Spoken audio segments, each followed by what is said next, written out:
Dear students, my name is Pratik Kundu and I welcome you all to an entirely new series of Advanced English brought to you by Divine Academy, and I am your instructor for this course.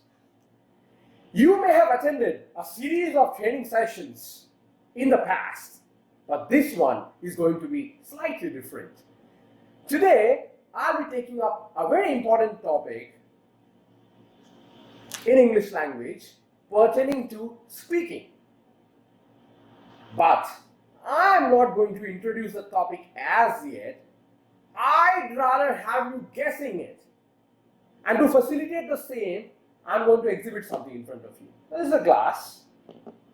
This is a water bottle. I'm pouring some water. Some of you might be thinking, well, what is he up to? Nothing. I mean, people prescribe, the medical professionals, they prescribe that you should ideally be drinking 3 liters of water a day to keep yourself healthy. I'm just drinking water. Please allow me to do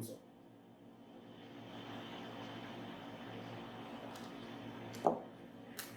Thank you for being so kind enough. Now, for drinking the water, I filled it up. For drinking the water, I filled this glass up from the bottle.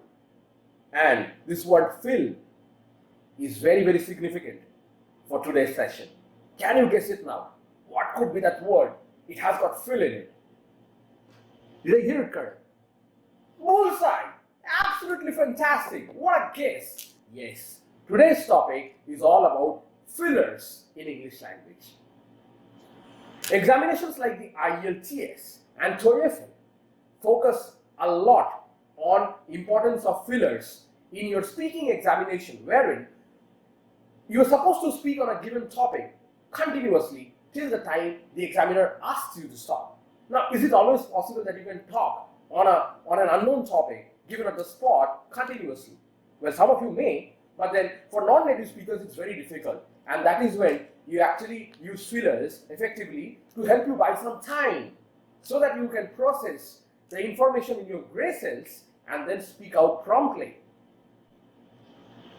Now, fillers don't have any literal meanings as such, but there are many words which are used in English language very often to help stretch your speech so that the audience gets to understand that you do have fluency and you are a master over whatever you speak, and fillers are going to help you immensely. You must have heard some phrases like, well, don't tell me. To be honest, basically, certainly, sort of. Have you heard all these phrases? I'm sure you must have. So these are actually fillers which are used in English language. I'll give you a small example. This word, well, don't use it so often.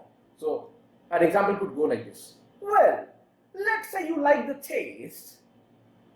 Would you order Dalgona coffee? See? Well. Then you can say, I was excited to meet the Bollywood superstar of my fantasy. You can also speak it out like this, right? I was sort of excited to meet the Bollywood superstar of my fantasy. See? Sort of. That's called a filler. Then you can also say, sometimes you start sentences with basically, isn't it? So you say, basically, what I intended to say was this. See? That is again a filler.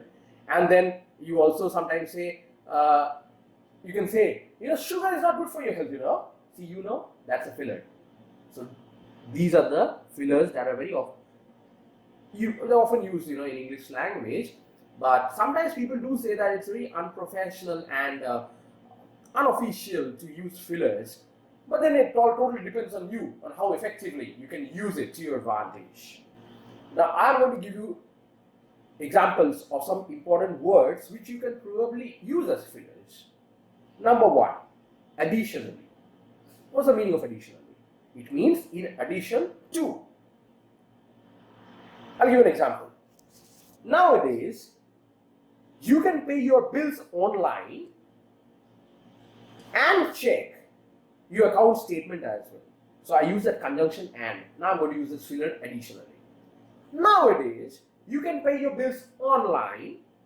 Additionally, you can also check your account balance. See? Additionally, that's a filler. Next, you can use another filler called consequently. I'm sure you must have heard this word consequences before, right? Consequences means as a result of something. So, you can say, I was late for the meeting, so I have wait outside.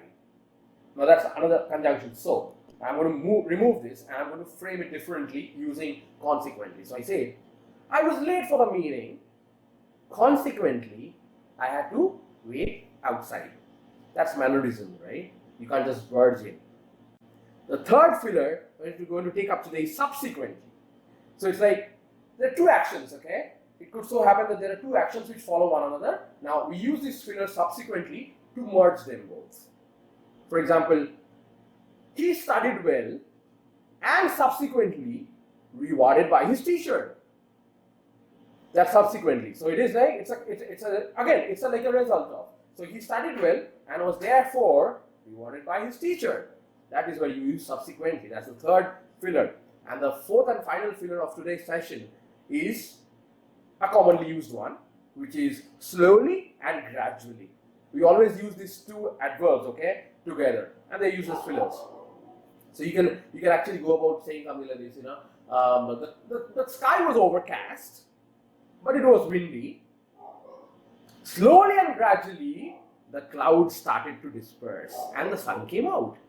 See? So it totally depends on you, on how you want to use the fillers.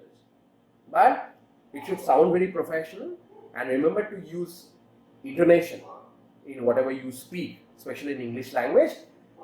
Thank you so much for being a part of this session. Thank you so much for hearing me out. I'm going to come back in the next session with another important topic of advanced English, especially speaking, and that will be wait and watch. Till the next session. Bye bye. God bless you.